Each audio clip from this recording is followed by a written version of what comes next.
to our 24th Virtual Research Cafe 10.0. I'm Frank Gomez, Executive Director at STEMnet at the Chancellor's Office. Behind the scenes, we have Monica Alacon, Operations Analyst, STEMnet, and Jesus Perez, our Student Assistant in undergraduate school at Cal State Long Beach. Much thanks to both of them for working on the logistics and in publicizing today's event. The goal of the cafe is to help foster research collaborations across the CSU and catalyze submission of joint proposals. The cafe brings together CSU assistant professors to share their work in a relaxed setting for 10 minutes, reason for why we call it 10.0. We hope you'll find opportunities for collaboration and or learn about a new area that may impact your own program. Feel free to contact any presenter in the chat box when they're not presenting. At the end of all three presentations, we'll come together for a Q&A session. So I will be monitoring the chat box to call the questions from the audience. And so let's begin. Once again, we have three great speakers presenting a snapshot of their work. Our first speaker is Dr. Nick Toothman from the Department of Computer and Electrical Engineering at Cal State Bakersfield. Nick, the floor is yours. Great, thank you so much. Let me make sure my screen is shared. And you can hear me, right? Okay, good deal. Always worth checking. Thank you for the intro. So a little bit of background about me. I got my PhD at UC Davis and I studied character animation. So it's computer science, but I've always had a lot of interest in applying that to artistic expression. But I really like programming with graphics cards and making things run fast. So there's been a lot of overlap between a lot of different disciplines, and game studies really kind of orbited this topic no matter where I went. So while I was at Davis, I was a member of the Mod Lab, which was this experimental collaboratory collective between digital humanities, computer science, English, statistics, performance, quite a lot of people involved. And the goal was to foster these research projects that wouldn't normally come together otherwise. So after a bit of planning, we started this project called Play the Knave in 2015. And we pitch it as Shakespeare karaoke, because at its core, that's really what you're doing.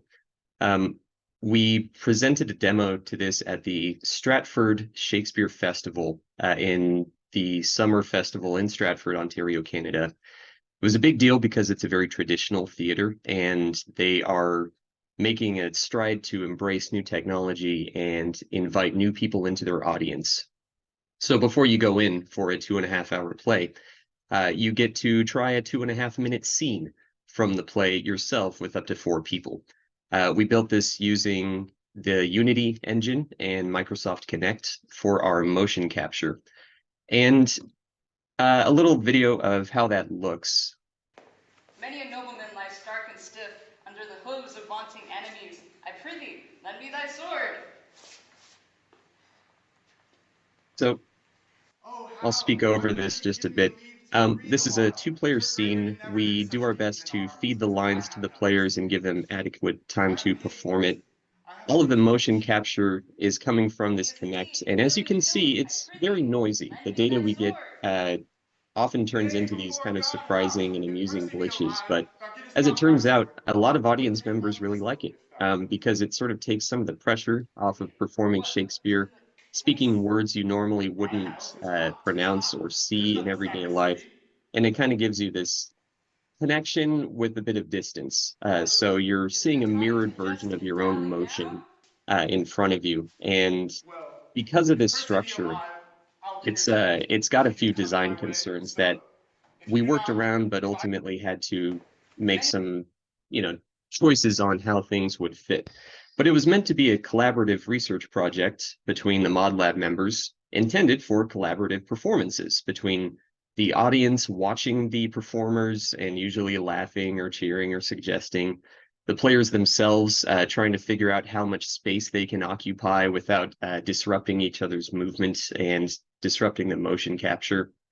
And this has gone on for quite a bit. Since 2015, it's been used in classrooms all over the country and in other countries too.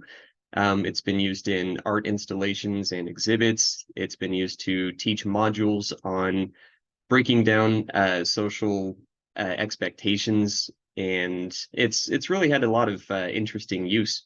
And with COVID-19, we really had to kind of rethink the whole shared space thing. So in that vein, we started working on a way to create asynchronous play, where I might have a 4-player scene and I perform one role, but I do it by myself. And then we pass it over to someone else who occupies the space on their own, and they act off of a pre-recorded performance of my movement and my voice to sort of layer a scene together, one person at a time. And that closed the gap a little bit. It took away some of the magic, for one thing, because it's more fun with an audience. And beyond that, we've also been dealing with the fact that the hardware is getting discontinued. It's hard to find Kinects these days. You can sometimes get them refurbished, but they're not making new ones. And there hasn't been a good replacement for the device either. And it really did a great job for what it was priced at and what it was pitched to do. So the other options out there to replace it just aren't really closing the gap that we saw there. So the project goals that I've been working on are to develop a version of Play the Knave that supports this real-time animation and avatar control as the Kinect does, enable new features that the Kinect couldn't really handle as well, and improve the playback and recording properties of it. We also want to preserve the hard work of our content creators. Something like 47 people between undergrads, graduates, visiting scholars, all contributed to the 217 scenes we have in our game for Shakespeare performances. And they put a lot of time and work into making those and authoring them and fixing the times. We really want to bring that somewhere new. And wherever we bring it, we want it to have a nice, long, and happy life on that platform. So that's where we have started looking at virtual reality devices. Our primary target is the Meta Quest 2. There's actually a nice stack of them behind me on this very well made bookshelf. And it's a great device. It's a standalone Android device that does really decent head and hand motion capture, has a built-in microphone for voice capture, and with Unity compatibility, it fit the bill pretty well. But we know we don't want to focus on one device in case that also has the same problems. So we're focusing on the OpenXR standard to bring this to a lot of different places all at once. And the experience in the game is quite different between the Kinect and the VR versions. In the Kinect, you have to manage your space constantly. And in VR, the space is whatever you have available. And it's a little more flexible because of that. The Kinect's classic problem is tracking hand data. It doesn't really know if your hand is facing down or up because the depth data is so limited. It does its best. With VR, the hand tracking is usually done with controllers, and they have a much better idea of where your arm placement is going to be. You lose lower body tracking with the VR, but it's a decent price to pay. So we've been working on this. I made a very rough demo of this in 2021. And over the last year, Jennifer Kuo, my research assistant, and I have been adding features in and testing them over time. We brought this to Meaningful Play in October and won the Best AR/VR Experience award there. So we've made a lot of progress, and it looks something like this now.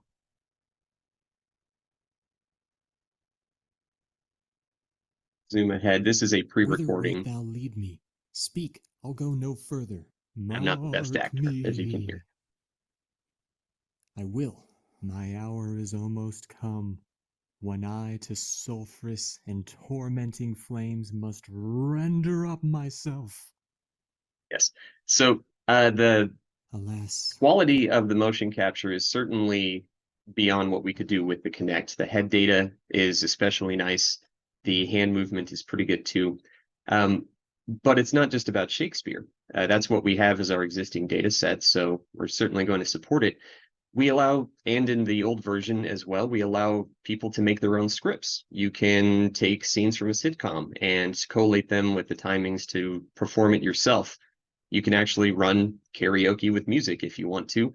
The applications for this kind of performance environment are really meant to, open up more opportunities.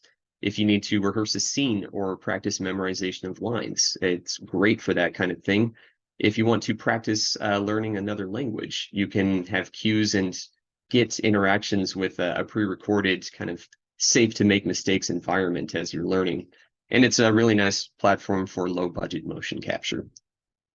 So where I'm looking for collaboration here are people that are interested in asynchronous interactions. Think of the flexibility of email, but with more presence in terms of your movement and your voice, and having a spatial shared experience with other people, even if it's not live. For people looking at virtual seminars, performance and movement studies, it's a really great tool. I've had some experience designing and executing experiments entirely in VR, great for data capture and reproducibility. And anyone looking at social presence as well has a really nice platform to look at here. If you have ideas on how you might want to use this, I'd love to hear them too. And if you have a device, I'm looking for people to help test the multiplayer as it comes live. So that's what I have for you. Thank you so much for your time, and I appreciate your attention. Thank you, Nick. I see lots of opportunities here, and I definitely will be speaking to you, given, my own participation in an HSI STEM grant, which is focused in VR, AR, MR, XR.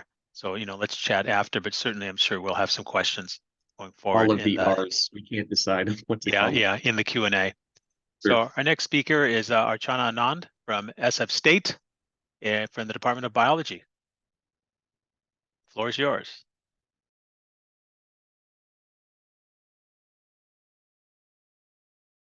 Thank you, Frank. Hi, everyone. Good morning. Before I begin, I'd like to thank STEMnet for inviting me to participate. I'm very grateful for the audience for your time. I'd also like to acknowledge all my collaborators, mentors, and funding sources. None of this work would be possible without them. Today, I'd like to take you through my journey from engineer to biologist, as I looked at nutrient impacts in a very polluted marine environment, how I got sucked into wastewater-based epidemiology, and I'd like to share my vision for what I'd like to accomplish in my lab at SF State to explore synergies with some of you, or many of you. In 2007, I graduated with a degree in engineering from Singapore. But I took on some jobs and I wasn't particularly satisfied intellectually. This was also when I traveled extensively and I met my fiance then and my husband now. And we decided to move to Hong Kong. This was where I took up a master's in environmental science. And I met my PhD advisor. He's the one on the floor in this picture. Dr. David Baker is a marine biologist. And when I approached him and said, I want to do a project in environmental science, he said, I'm a biologist, you're an engineer, so let's find middle ground in chemistry. And so it began. But before I give you an overview of what I did, I just wanted to give you a context. Now, just 10 rivers carry over 90% of all the marine litter into the global oceans. 8 of these rivers are in Asia. We're all talking about plastics. We've banned the use of straws. This is great. But what about sewage? Do you know where your sewage goes? Over 90% of all the world's wastewater is untreated. Now, wastewater carries nutrients such as nitrogen and phosphorus, which, when in excess, can exacerbate the way some microorganisms grow over others. They respire rapidly and deplete oxygen concentrations in the ocean, resulting in hypoxic areas or dead zones.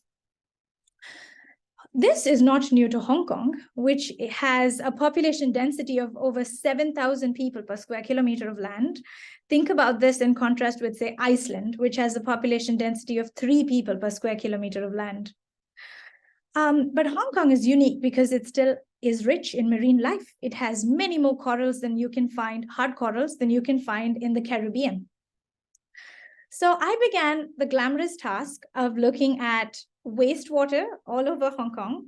But the reason to do this was that the government of Hong Kong was tracking all pollutants and nutrients. They were upgrading wastewater treatment facilities, but we did not know where the pollution was coming from, the sources, and we had no idea how it was affecting life.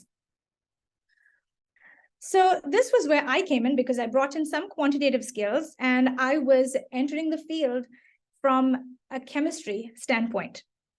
And I decided to not just rely on nutrient chemistry, but I also decided to use a new toolkit, which included stable isotope analysis.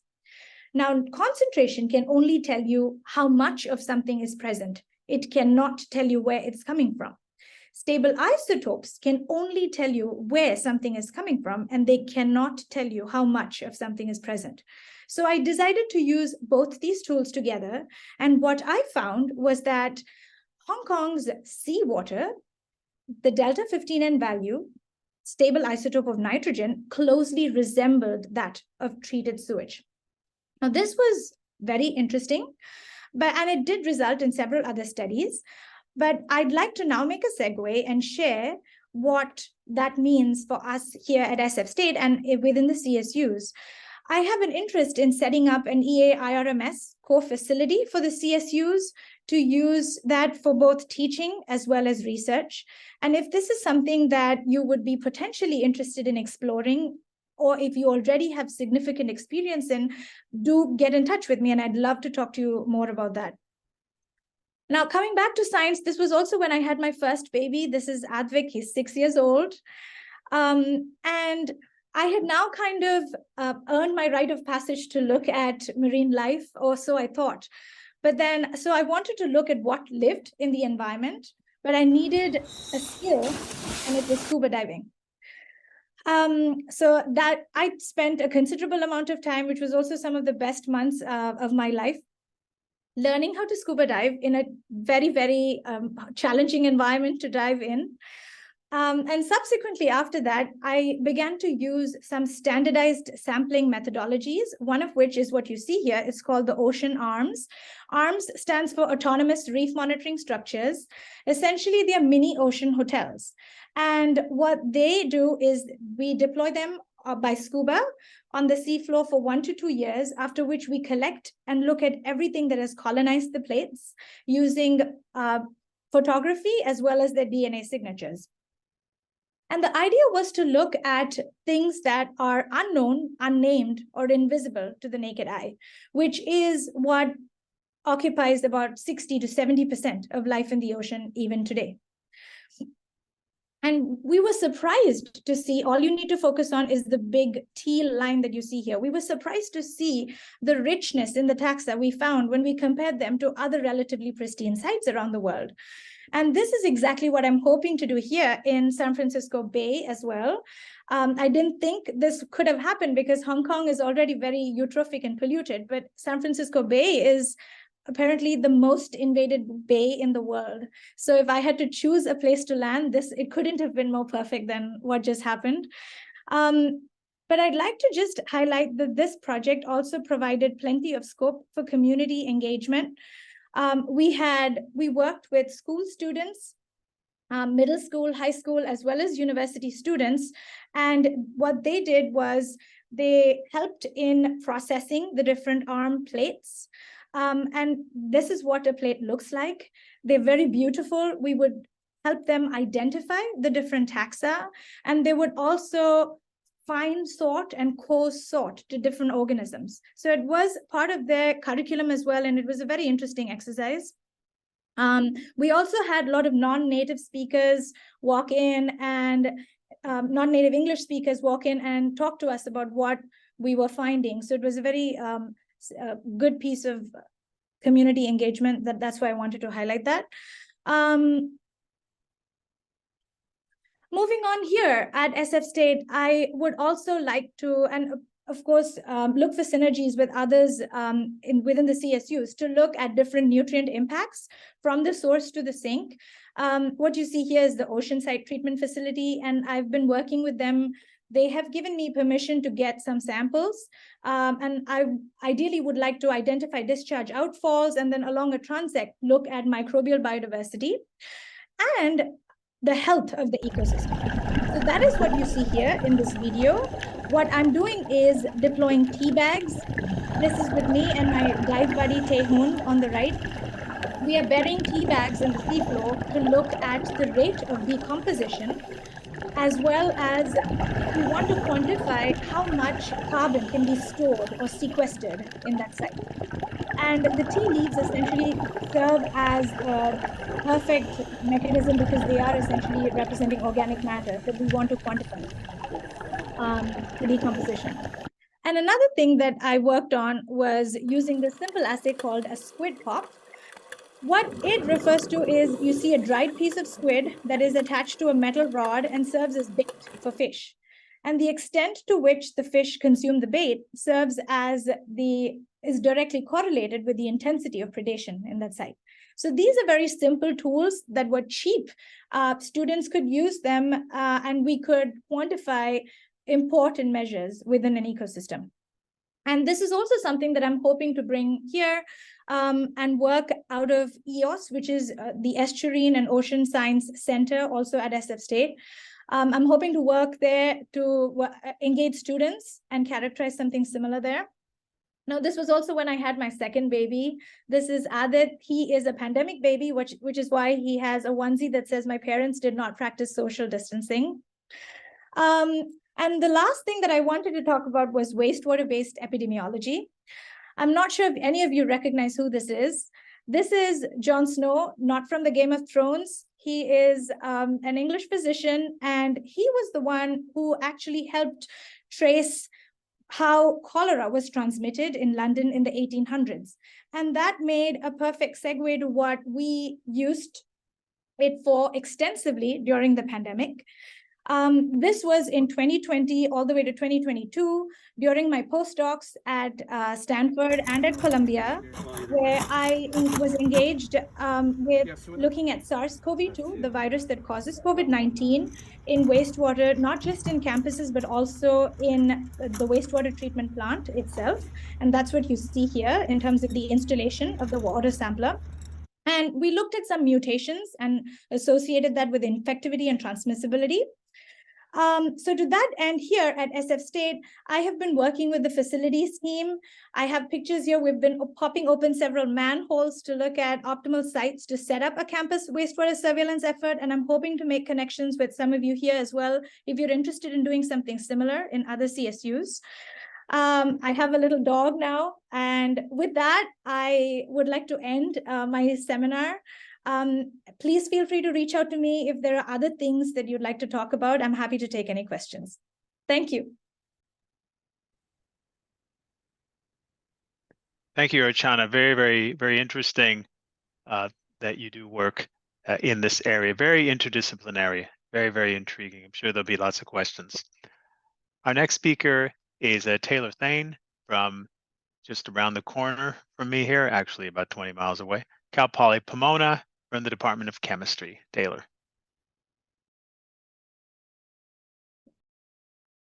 Let me unmute myself. Thank you for that introduction and inviting me to speak today. So my name is Taylor Thane, and I'm going to be telling you a little bit about the work I am interested in carrying out here at Cal Poly Pomona. So just a bit about my background. I am coming to Cal Poly Pomona from the University of California, Irvine, where I studied developing new chemical reactions in graduate school. I joined CPP in the fall, so I am very new in my career here, but I'm interested in continuing developing these new chemical transformations. And just some hobbies, I enjoy baking, outdoors, and I love bulldogs. All right, so why am I interested in developing new reactions? So we can compare our chemical knowledge and the reactions we use to synthesize molecules to a toolbox and, you know, all of the engineering knowledge that goes into building a molecule. And so here we can see, you know, these complex molecules, we need all of these different tools to build, these complex buildings. And so I'm interested in developing new reactions that we can add to our toolbox as synthetic chemists to build complex and biologically relevant molecules. And so my specific goal here is to develop new reactions that utilize sustainable first row transition metal catalysis to take simple molecules and convert them into much larger, more complex looking structures.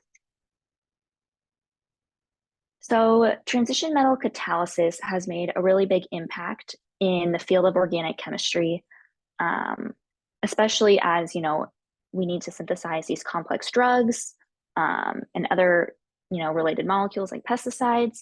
How do we do that efficiently? So cross-coupling reactions specifically were developed and have been a really great way to efficiently access challenging bonds. And they allow us to construct these larger and more complex molecules by allowing us to quickly form carbon-carbon bonds. Carbon-carbon bonds make up the backbone of all of our molecules, right? And so the ability to easily access and make these carbon-carbon bonds in one step is super important. And so this work, or the importance of this work, is evident by the 2010 Nobel Prize that went to Richard Heck, Eiichi Negishi, and Akira Suzuki for their work developing cross-coupling reactions. And so in a cross-coupling reaction, we can imagine taking two fragments of a molecule or different molecules. Imagine the blue dot being one fragment, our green square being the other fragment. And in the presence of our transition metal catalyst, we can quickly and efficiently stitch those two fragments together, forming a new carbon-carbon bond and making our more complex structure. And so cross-coupling reactions have been used to synthesize a variety of different pharmaceutical or pharmaceutically relevant molecules, three of which I have shown below. We have losartan, lapatinib, and ruxolitinib.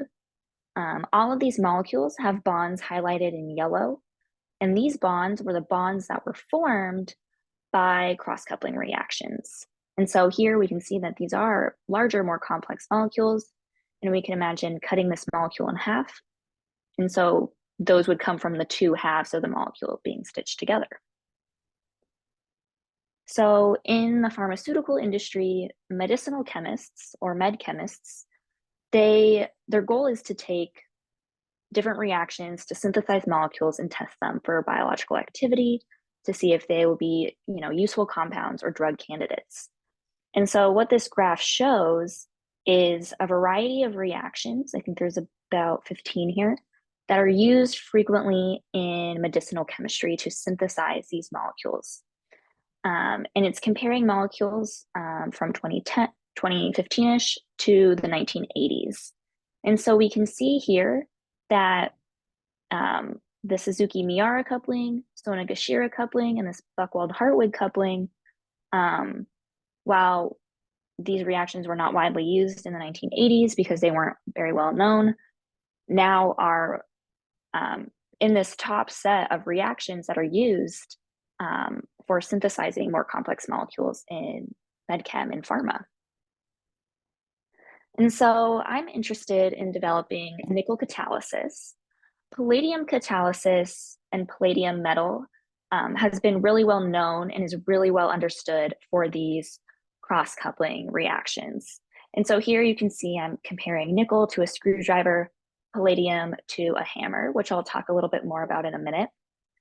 But I'm more interested in developing nickel catalysis for a variety of reasons. The most apparent reason would be that nickel is more abundant than palladium. Nickel, because it's more abundant, is less expensive, of course, but also it has a smaller carbon footprint associated with the mining of the metal. So using metals like nickel, copper, and iron are becoming increasingly important. Nickel in particular, though, when compared to palladium, has a broader range of reactivity, which means nickel can do more reactions in more different ways than, say, palladium traditionally can. And so what that allows us to do now is that allows us to engage bonds like carbon-oxygen bonds and carbon-nitrogen bonds that metals like palladium that are traditionally used have a challenging or harder time engaging or reacting with. And so here I kind of come back to this analogy where, our metal catalysts are our tools that we want to develop for these reactions. But we really want to understand how these reactions work. So we really understand the mechanisms behind how palladium catalyzed reactions occur. And so here I'm comparing it to a hammer, where with a hammer, we're just using force to get that piece or that nail into a piece of wood. Where nickel, the reactivity is a bit more complicated and it's less well understood. And so I compare this to a screwdriver, where the mechanism of action for screwing a screw into a piece of wood is a little bit more complicated than, say, a hammer. And so we need to do experiments to better understand how nickel catalysis works so that we can more efficiently develop new and more innovative reactions. And so this is one potential area where I can work with collaborators that do computational calculations to help study the transition states and the mechanisms behind how nickel catalysis works. So with that, I'm going to change gears a little bit. So I've talked about, I want to develop new reactions using nickel catalysis, but I'm specifically interested in applying nickel catalysis to oxytanes and using oxytanes as coupling partners. So I have, a picture of an oxytane, just a very simple oxytane up here. Oxytanes are four-membered rings that contain an oxygen atom. And because they're small four-membered rings, there's a lot of strain associated with them. And so these oxytanes want to undergo ring opening reactions, which makes them reactive intermediates and potentially interesting coupling partners for nickel-catalyzed reaction development. But oxytanes are actually also found in a variety of different medicinal agents and pharmaceutically relevant compounds. Here we can see this very simple, yet still highly substituted oxetane, oxetin. And then we have lanraplenib and oxytocin A, which again, we have a more simple monosubstituted oxetane. And then here we have a more complex looking oxetane structure here. So while these are interesting intermediates, they also have interesting biological activity associated with them. And so we can kind of synthesize these via a variety of mechanisms, but for a simple molecule that we're trying to access in the middle, if we think back to what we can make them from in these structures here, these actually are more complicated looking than in the center. But Paterno-Bucchi developed a reaction where we can just stitch these two double bonds together, forming a bond between these carbon atoms and this carbon oxygen atom. Now, this reaction is really cool and was developed in the 1950s because it stitches these two double bonds together to make this highly substituted oxetane, but it does this in one step using sunlight. And so this reaction really kind of inspires me to develop new transformations that utilize oxytanes as intermediates, because oxytanes are made from simple and widely available starting materials, and they rapidly install molecular complexity. Unfortunately, there are some safety concerns associated with working with these reactions that utilize UV light on scale. So there's also room for development in developing new reactions that target these oxytanes as well. So my goal is to develop new nickel-catalyzed cross-coupling reactions that essentially convert simple starting materials into more complex molecules. I've really focused on talking about the oxytanes as intermediates that I'm looking forward to using in these new nickel-catalyzed cross-coupling reactions. And again, I'd like to study these mechanisms of how these reactions work as we develop them in more detail. And so there's a variety of potential for collaboration on this work. As we access new biologic or potentially biologically active oxytane scaffolds, we will need someone to test the potency of these molecules. And we will also need to perform or have someone that understands and is an expert in DFT calculations or other computational calculations to investigate these mechanisms. And if you need someone to synthesize a molecule, I can do that. So with that, I'd be happy to, answer any questions. Thank you. Great, thank you, Taylor. I never saw nickel and palladium have the comparison to a screwdriver and hammer, but it's a first for everything. So I'd like to open it up now to our audience. If they have any questions, you can just speak up. We're small enough. You can ask anything to our speakers, as well as speakers can also engage with other speakers too. So we'll open it up and you can either raise your hand or just show your face or however you want to do it. So the floor is everyone's now.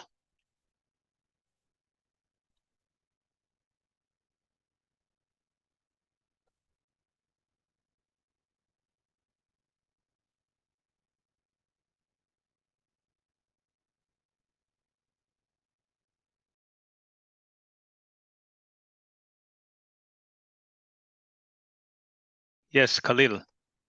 Yes. Thank you so much for hosting this. This is a great network to be connected with other CSU in Southern California here. And we are all open to collaboration, and I will have my faculty members also reach out to some of those speakers of research interest. I was wondering if anybody here or from the speakers have a grant that is currently funded by NSF or other funding agencies. Not yet? Okay. Reach out to me or to Frank and we can collaborate. We do have great resources with NSF as well as the NSF Engineering Directorate. If it's close enough to biotechnology, bioinformatics, bioengineering, all these fields are very much related to what we have at the School of Computer Science and Engineering at CSU USB. So reach out to me if you wish. Reach out to my faculty as well. I do have a few of them who are engaged with hospitals in LA as well as with Cal State Los Angeles and other also institutions. I did work actually with Cal Poly Pomona a few years ago. Truly, thank you so much for reaching out. But anytime, hey, drop me an email and we'll see how we can work things out. Of course, Frank has been great in facilitating this connection. And I hope more faculty members also will join next time we meet at this cafe. Thank you. Thank you. Thanks, Khalil. Thank you. Thank you. Thank you. I did have a question for Dr. Anand. When you do dives for your work, you said you learned how to scuba. Are you able to kind of do everything you need down to like the 60-foot depth for like open water certification, or have you had to do any specialty training? Or scuba is highly specialized, but I guess there's like, the 100 feet depth and, night diving and things like that. Have you been developing more in that area? Thank you for asking that question. I really enjoyed your talk, by the way. I had to do advanced open water rescue and scientific diving.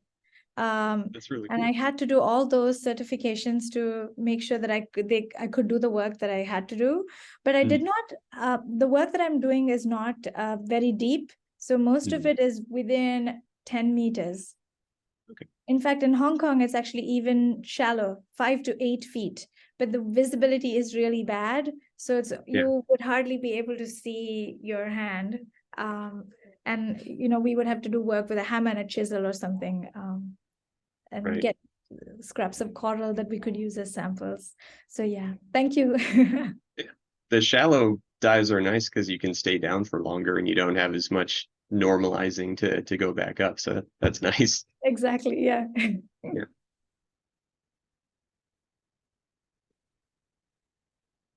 Yeah, it's very, very interesting.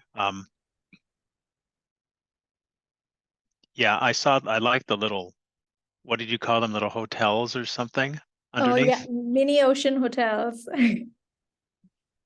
Yeah, that was very, very interesting. Nick, we can chat a little bit after, but you're where yeah, VR, Mhm.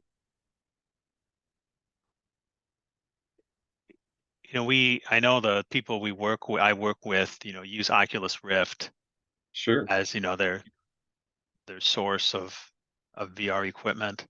Mhm. Um,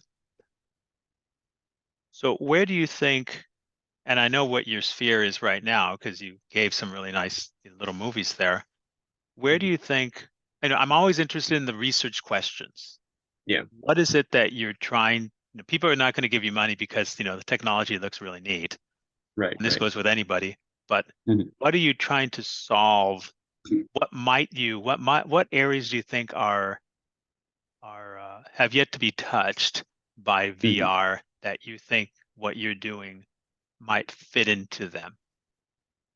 Yeah. So with the Connect version of our work, it was developed with the intent of using it in classroom environments, and we are actually drafting a grant proposal. It's the draft of the draft, it's not really formed yet, but one thing we were looking at with the use of VR for, performance studies is the ability to kind of mix and match and remix the experiences people have. So uh, there's scenes in Othello where if you want students to gain a first impression, maybe you don't tell or show who's playing who.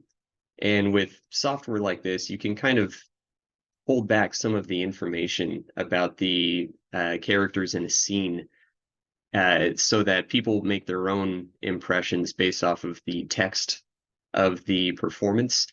And then you can sort of mix and match it even further. All the stuff we have right now, it's just the robot. The Kinect version has a whole bunch of costumes and avatars to choose from, and it's a slow process bringing those over. But one idea we were thinking of was using that to study the interactions between it's a husband and a wife in a scene.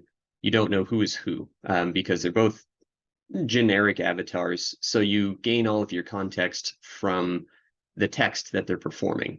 And the interpretations can vary quite a lot depending on if people think the scene is amusing or if it's dealing with domestic abuse. It can have a lot of range in that one little spot.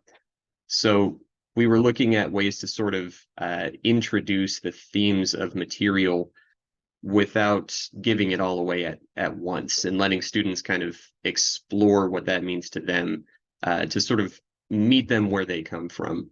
So in a classroom environment, having something like that's kind of nice to do. Your performance is kind of masked in VR by the virtue of you're embodying an avatar, so you don't look like you normally would. And depending on how much of that you give information wise, you can, have a lot of experimentation. What you can do with the data capture is have a bunch of these performances from different amateurs, professionals, and then you can even remix those performances so that two people that never performed it together are now composited into a scene. And you can use that to present material to others and use as a corpus in order to figure out, are people catching clues just from context? Does the performance make that much of a difference? The English professor side of the projects know a little bit more about this than I do, but in terms of doing the data capture and preparing material for survey study, that's kind of where my expertise comes into there. So really being able to sort of turn a performance into components and then have a little more control of however they fit back together is something that VR can really help with compared to what we could do with the Kinect. It's a very nice gap to clear. So that's one idea we're hoping to play with more in the future. Hi, Nick. Can I ask you a quick question? Sure. Have you considered applying VR to maybe other themes, such as maybe in the marine life, in a classroom or on marine ecology, or maybe if we're looking at pathogens, to have students engage with different pathogens of different sizes in a lab, or something like that? Yeah, absolutely. I'm going to need to find this project name again, but when I was working at Oculus for a while as an intern, there was someone there who was working on a marine life VR experience. So for his job, he got to do all sorts of diving and traveling and underwater camera capture, and the dream job for him. It was pretty amazing to see what he would come back week to week with. And it's really nice for that immersive experience, and could even be useful getting people acquainted with the idea of being underwater, especially if they're worried about things like claustrophobia, or getting the appeal of it before having to do all the safety training, sort of bring the carrot out before the stick when it comes to safety. But yeah, it's the opportunities for that kind of stuff. There's a lot you can do in a safe and kind of controlled environment, and VR has been one of the most immersive ways to offer that. So, but yeah, I'll have to find a few links and I can send them to you when I get this all together, because there's a few projects that have looked at this kind of thing, and when you have the budget for it, some of the stuff is really amazing. And Dr. Thane, I think I've also seen projects that utilize molecular structure studies in virtual reality too, kind of in the same way that like protein folding is such a complicated 3D problem that having a desktop 2D view of it's hard to really appreciate just how difficult that is to solve. So the gamification of like protein folding, making a difficult problem into something that gamers want to figure out, has done a lot for biology, and I think in the chemistry world there could be some really neat ways to use that as well. It's I actually don't a know if really you've good go ahead, idea, sorry. because I've been trying to figure out a way to, like, we have multimedia like creators. Mhm. I'm like, I wonder if there's a way we could like teach students how to do some very basic concepts in chemistry that are very hard to grasp. Like the movement of electrons is something Mhm. that we try to teach students, but it's like, so I don't want to say like hand wavy, but we teach it in a way where they think about it backwards and not forwards. Right. So this seems like an interesting, way to possibly maybe get them to interact in a more friendly way with that Yeah. kind of content.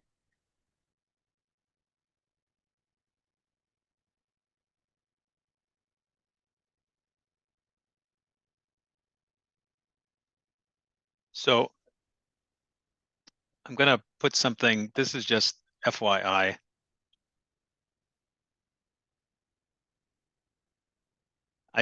Only recently, some of you may have heard of this, the Heilemeyer Catechism.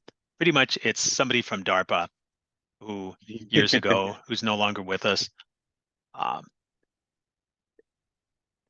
We don't always need to find a way to, to cut bread. What are the problems we're trying to solve if we're trying to find a new way to cut bread? So kind of the same thing holds true here. We have this technology, which I'm not saying it isn't new anymore, but VR, call it whatever you want, XR, MR, AR, what have you. But what is it how is it going to improve in terms of what we already do? And let's just look at learning, for example. Okay, since we're the CSU, doesn't mean we're not interested in the technical side of things. So this HSI NSF HSI STEM grant I'm on is it has to do with VR, and it's really in teaching the faculty to utilize it from 3 different campuses: San Jose, Sonoma State, and Fresno State, as well as Fresno City College.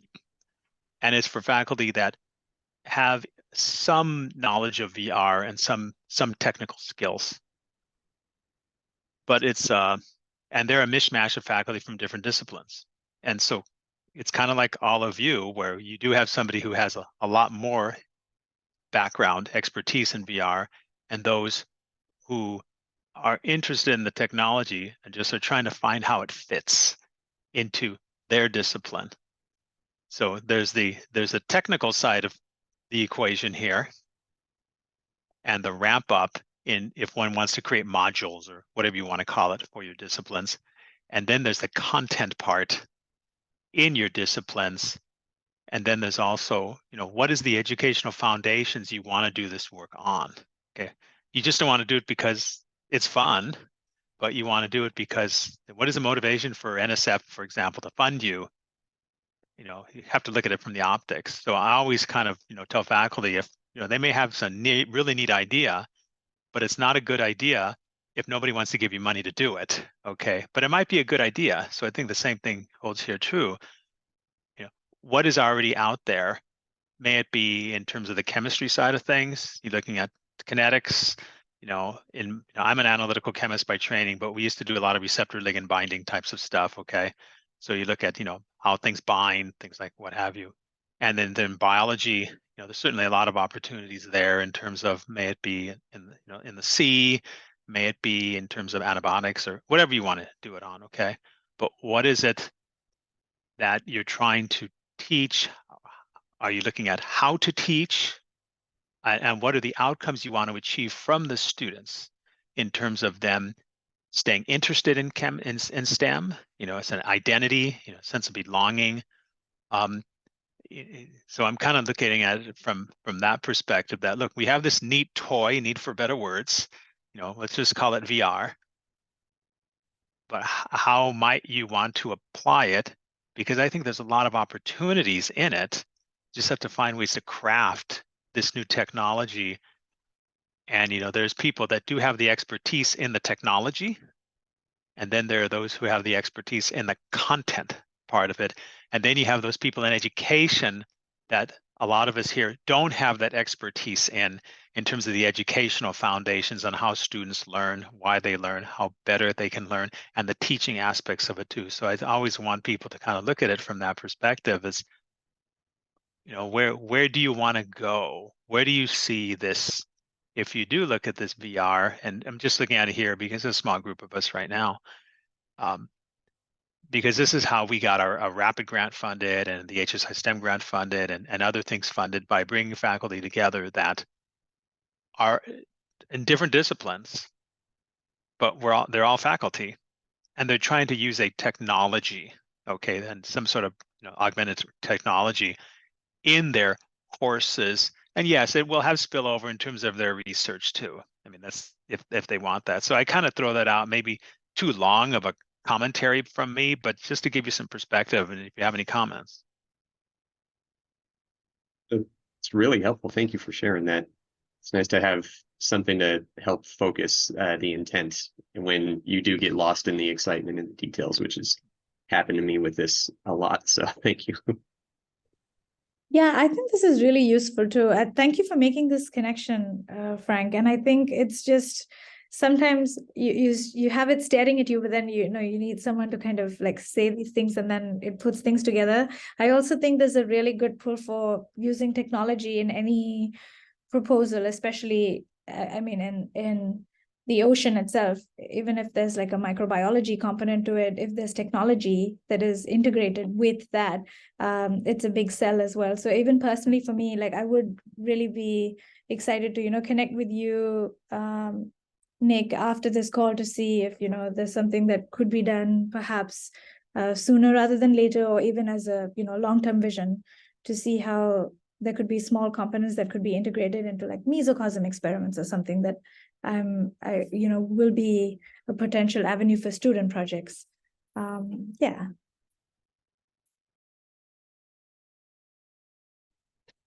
So with that being said, I know we're a small group right now. It's been great for everyone to participate today. Really very interesting talks. I really enjoyed the videos. We don't see that often, and really from everybody in our virtual cafes, and the fact that everybody had had aspects of that, nice pictures, what have you. It really adds to it because, you know, we're visual people. Okay. And it's one thing to just have text when you're giving a talk. You know, we don't want to do that.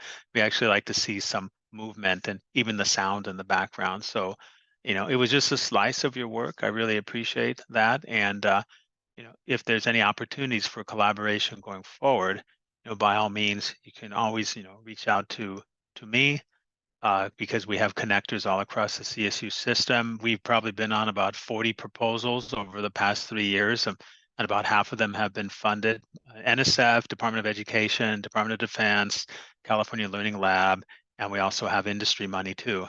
So, you know, if you're interested in pursuing anything like that, by all means, you know, reach out to me, okay? So with that being said, enjoy your weekend, and we hope to hear from you, okay?